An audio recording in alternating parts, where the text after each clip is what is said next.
What's up, everybody? This is Richard, and we're here from Shine Empire. At the location, as you can see, we're at 9401 Rush Street, South El Monte, California. And today we're going to be showing you guys how everything goes, how everything works, and how we went from zero to where we are right now, and just show you guys the process of everything. How long have you been on this journey, man?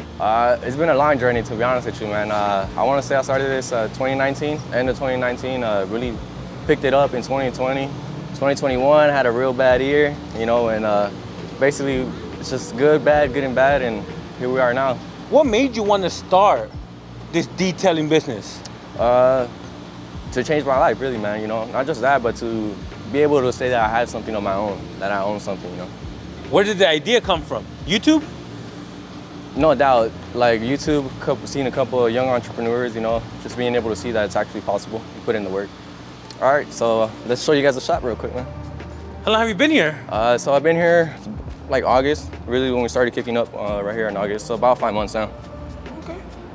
And what's one thing you didn't know about a shop that kind of hit you, man? That you're like, oh, I didn't know this. Man, there's a lot of things, to be honest, really. More than anything is like customers, bro. Customers treat you different, they look at you a little bit differently, but they also expect a lot more from you because you have a location. Now, when you say look at you differently, in a good way or in a bad way? It could be in a good way. More than anything, it was in a positive way. Probably the only bad thing would be like just having to deal with like negative customers and stuff, but you have to learn how to deal with that as the owner. So I see you have this shop. What do you provide here? So right here we provide wraps, details, tints. We also do like electrical services as well. So like if you need like rear view cameras, you know, audio system, all that as well. And I see you're working on something here? Yeah, we got a Nissan Maxima right here. It's a little rare one actually. It's a 5-speed Maxima, and then we're just gonna give it a basically a OEM fresh look. We're gonna go to the back. It's the original black, but we're just gonna make it look pretty again. So Richard, when you first started, what was your first investments? Do you remember? Yeah, so our very first big investment, well, between me and 2 other buddies, that's how we started, was the trailer. A trailer with the detail setup had, you know, the pressure washer, your generator, you know, your reel, your electric reel as well. Basically, you know, what you needed to get started, you know, and that's how we started off, is just offering details only. Now you said there was 3 of you. I'm assuming all of you guys put in money, but you're the only one left. Correct. So Richard, tell me, how come they're not in the business anymore? And how did you guys split up the assets, the equipment, the brand? So the way we went about it was basically they left me everything, you know, like they never fought over this is mine, we're gonna sell this, you know, none of that. So they always did me that favor of, even though they split, yes, you know, because business is not for everybody, man, you know, and a lot of people need to understand that when you get into a business, you need to be like 100% committed, whether it goes bad, it goes good, you know, just keep going, keep grinding, never stop. And not everybody can take it, and it's not everybody's fault, you know, like it's just not for some people. So like basically they just ended up going back to school, you know, got good jobs. They needed that security. I was close to it too as well, man. Not gonna lie, I was close to it as well, but I kept it pushing, and eventually like I got blessed enough to be where I'm at right here right now.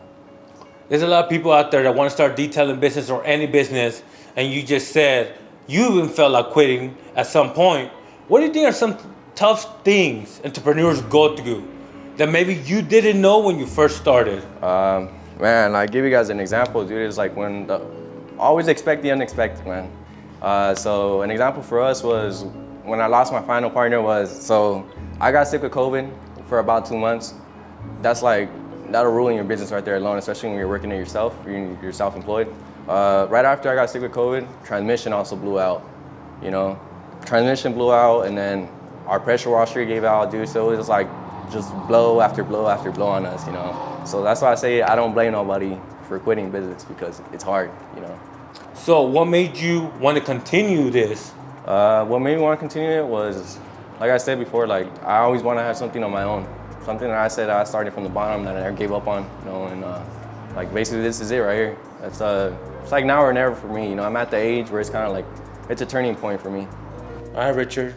So on this journey to become your own boss, you actually had a day job at one point. I did.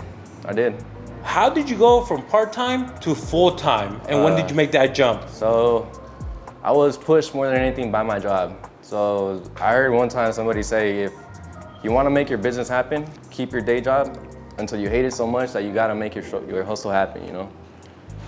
And that's essentially what happened to me. So like I was promised a raise, a promotion. I never thought I was gonna go full time with this. I thought it was like a side hustle. That's how I thought about it.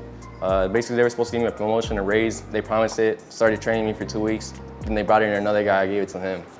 And that's what really turned it around for me. That's when I was like, you know what, man, I have to decide my own fate. Like I'm tired of waiting for opportunities. I gotta create an opportunity. And did you juggle your job and detailing until you made enough, or did you just make that jump? How'd you do it? So when I had a job, I was always like secure. You know, I always had that backing. So like the money wasn't an issue for me at that time. So I just decided to make that jump kind of on impulse. It did backfire me a little bit because like my savings, like right after I jumped into it is when I got sick with COVID. So that kind of set me back a whole lot right there as well. Got it. But looking back, do you regret it, or would you have done it differently? I might have done it a little bit differently, but I don't regret it at all because, like I said, me doing that is what got me here right now where I'm at. Hey, do you advise other people to quit their job like that? I don't advise it unless you're ready to go 100% with it. If you someone that's gonna look forward and not look back at it, by all means do it, bro. Don't let it hold you back, you know. Some people might look at you sideways and be like, yo, he's crazy, you know, like why would he do that? But like if you got a vision, bro, that's your vision. Ain't nobody else gonna see that. Part of business, you're always evolving, changing things up. What made you go from a mobile detailer to having a shop?